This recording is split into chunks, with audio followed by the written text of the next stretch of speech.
Total Retail, in partnership with Fidel, is proud to announce the release of its latest research report, Customer Loyalty in a Fragmented Retail Market: How Retailers Can Leverage Data to Create Long-Term Relationships with Their Customers. To download your copy of this report, go to mytotalretail.com/resources. Welcome to Total Retail Talks, your podcast channel for retail knowledge. Hello, and welcome to today's episode of Total Retail Talks. I'm Joe Keenan of Total Retail, and I am joined today by Pradeep Elankumaran, who is the co-founder and CEO at Farmstead, an online grocery retailer. We're going to talk today a little bit with Pradeep, a little bit about his business and the surge in demand he's seen during the COVID-19 pandemic. So thanks for joining me today, Pradeep. Thank you so much for having me. So let's have a start here by having you tell our audience a little bit about Farmstead for those who may not be familiar with the company. Farmstead was started in 2016 as a way for everyone to get the benefits of online grocery delivery without having to pay more than what they pay at the store or ridiculous delivery and service fees. We use technology to cut down the cost of fulfillment and get you a perfect order of groceries consistently once a week to your doorstep or anytime you choose. Do you want to tell us a little bit about your background? Is it a retail background? You come more from a tech background, and tell us a little bit about kind of your inspiration for starting the company. I come primarily from a technology background, and so does my co-founder. We are a little bit unique in software world because we are not scared of operations that happen on the ground. Most software companies don't do their own operations. They're primarily writing software, but we do write software and we move food and people to get it to your doorstep. The inspiration is a pretty interesting story. So I was working at Yahoo at the time. My daughter had just turned 2 and she had multiple growth spurts as that happened. And when children go through growth spurts, you wind up having to keep your fridge full of milk. And I found myself going to Safeway and Whole Foods multiple times a week, buying the same things over and over, which was very frustrating to me as an engineer because I don't like doing the same things over and over. I tried to automate it using Instacart and a bunch of other services that are live in the Bay Area, Amazon Fresh at the time, but nothing really worked for my purposes and my family's purposes. And what I really wanted was a weekly service, consistently brings me my staples and has the flexibility to place whatever additional items that you wanted directly into that order without having to place it many days ahead of schedule.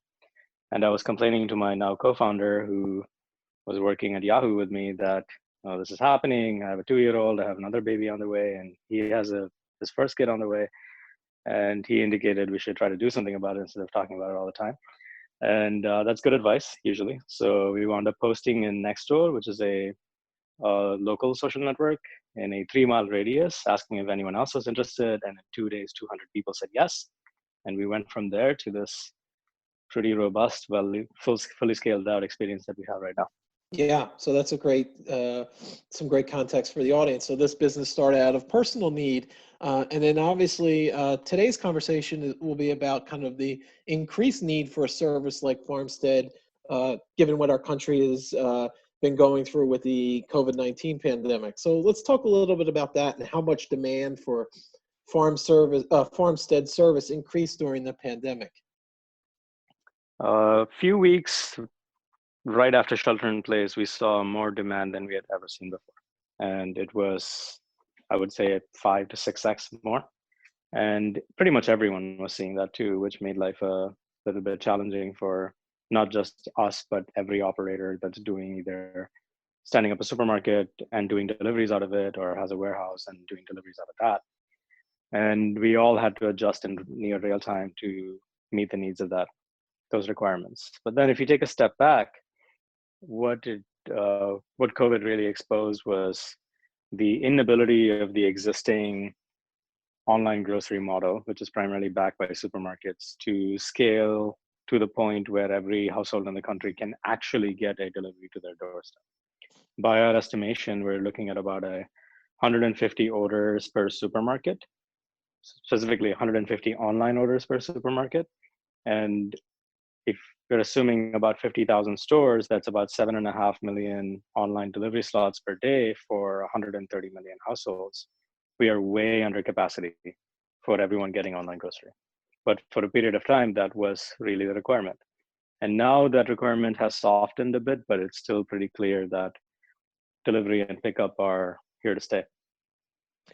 So let's talk a little bit more about that and kind of the challenge of the demand far outpacing supply and what you're able to deliver at a certain point, not just Farmstead but other online grocers as well.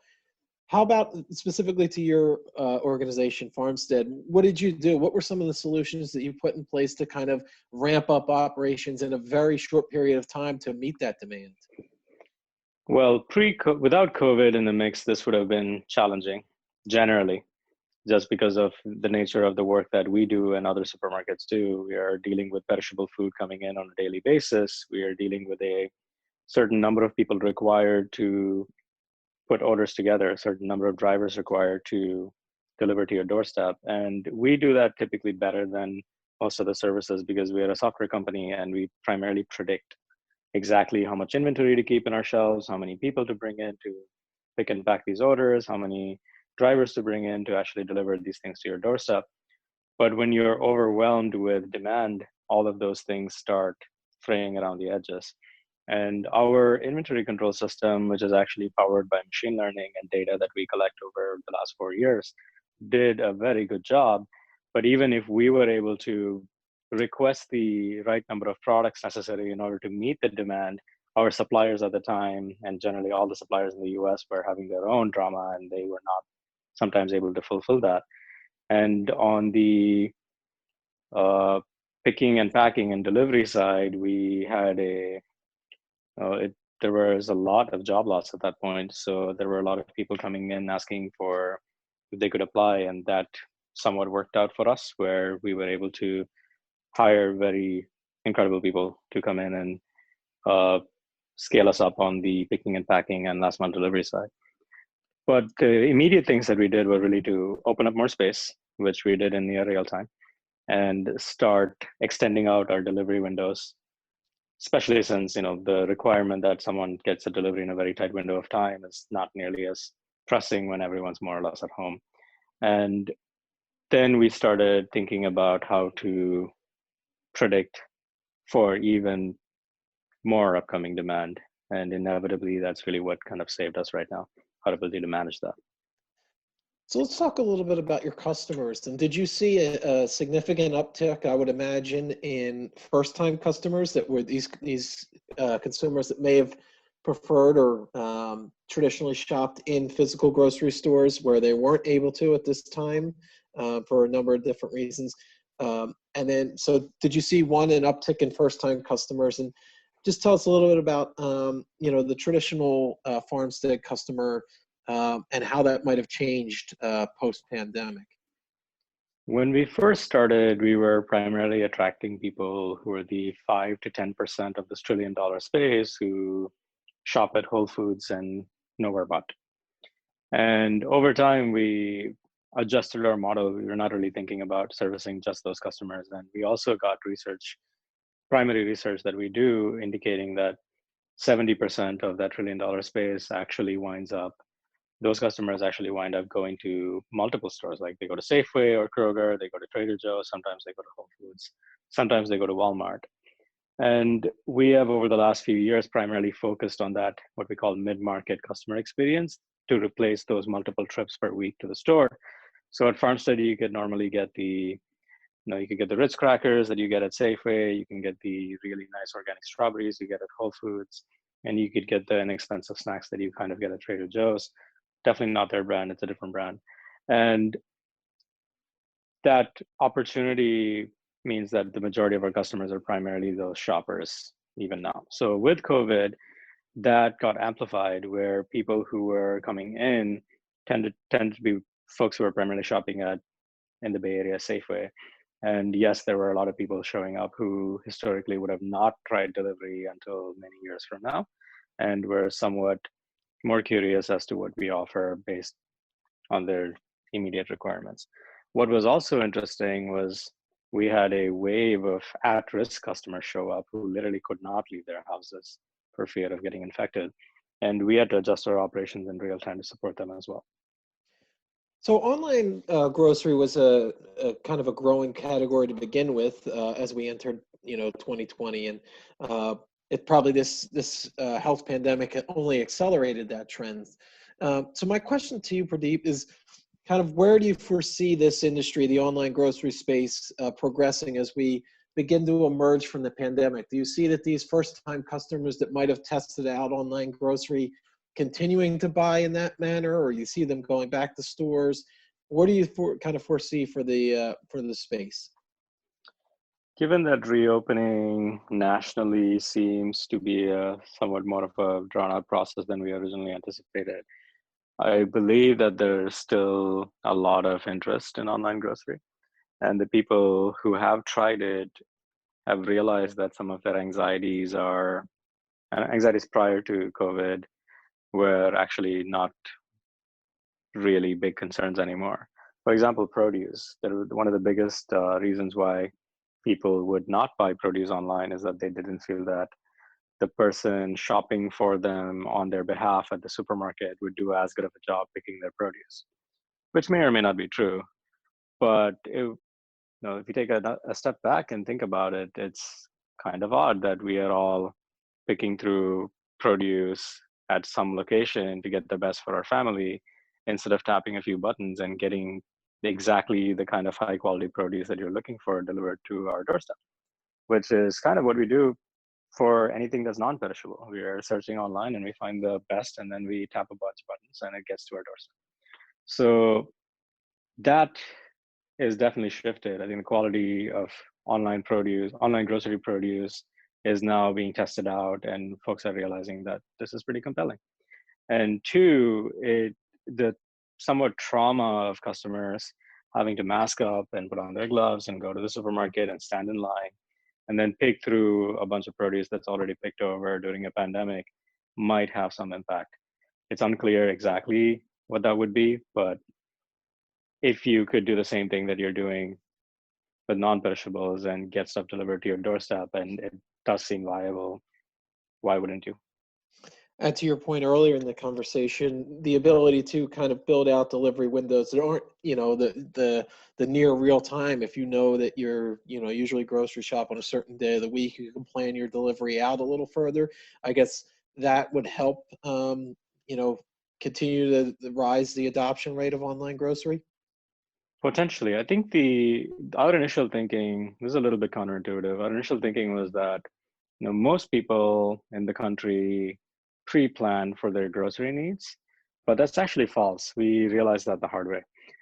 Most people in the country actually don't pre-plan. They wind up thinking about going to a store somewhere between 12 to 48 hours of them actually being at the store. And online grocery has to meet those requirements while actually having a lower cost of products than the supermarket and no additional fees. Because right now it's about $15 to $20 more on average to get your food delivered to your doorstep.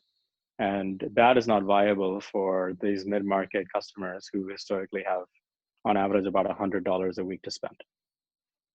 Yeah, that's really an interesting point, and hadn't really thought about it that. Do you foresee physical grocery stores as we, again, kind of emerge from and stay-at-home orders and people begin venturing back out? What do you see kind of their play in this new environment? What do they need to do to evolve in order to compete with companies like Farmstead? Well, I think a partnership would probably be more interesting than competition because we have a 3 years advanced technology than most of the supermarkets that are currently in play right now. And the number one thing to do is really to support these customers of theirs that actually want to get their groceries delivered or picked up. Right now, the layout of the stores, the way that they do batching and a whole bunch of other circumstances lead to the number of orders on average being about 150 per store that they can support, whether that's online delivery or pickup. And that number has to be a lot higher. And it's a little bit challenging because you still have 1,000 to 2,000 people entering the store on a daily basis, customers, in addition to these 150 orders being picked and packed. So increasing that throughput would go quite far. To your point about partnerships, a company like Farmstead, your company, the value that you bring is what you mentioned around the customer data that you hold on. You've been, and the tech, you're technologically more advanced than the traditional brick and mortar grocer, so that you can bring to the table that tech savviness and that data that's such a value. Is that kind of, when you talk about partnerships, is that some of the things that come to mind in what you bring to the table at Farmstead? We have been spending a lot of time thinking about the inevitable state where everyone is buying produce and the rest of their groceries online. In order to support, instead of those 1,000 people walking in through those stores, but those 1,000 people actually requesting a delivery on the same day from a warehouse, there needs to be a lot of technology. And it is unclear at the moment whether supermarkets will go down the warehouse path. They're all very smart people, and it's getting to a point where the supermarket's throughput on a store-by-store basis is definitely challenging. But to be fair, nobody was really expecting this level of growth for online grocery this year. We were all kind of modeling out 3 or 4 years out for this level of growth. And even our most aggressive projections didn't include the demand growth we're seeing now. So it's a challenging time for all of us. And I think we're realizing that it's beneficial to explore who's doing what and understand how we can all together work on increasing this capacity. As you mentioned, a challenging time, but also an opportunistic time for companies like Farmstead and other online grocers. So I want to take this opportunity to thank Pradeep Elankumaran, who is the co-founder and CEO of Farmstead, for joining me today on Total Retail Talks. Thank you for joining me, Pradeep. Thank you so much for having me. It's been a pleasure. Thanks for listening. For more information on this podcast, please check out our podcast channel page at mytotalretail.com/podcasts for show notes. Total Retail Talks is available on Apple Podcasts, Google Play, Stitcher, and Spotify. Make sure to subscribe on our podcast channel page as well. If you've enjoyed this episode, please take a few moments to rate and review this podcast. Thanks, and until next time, this has been Total Retail Talks.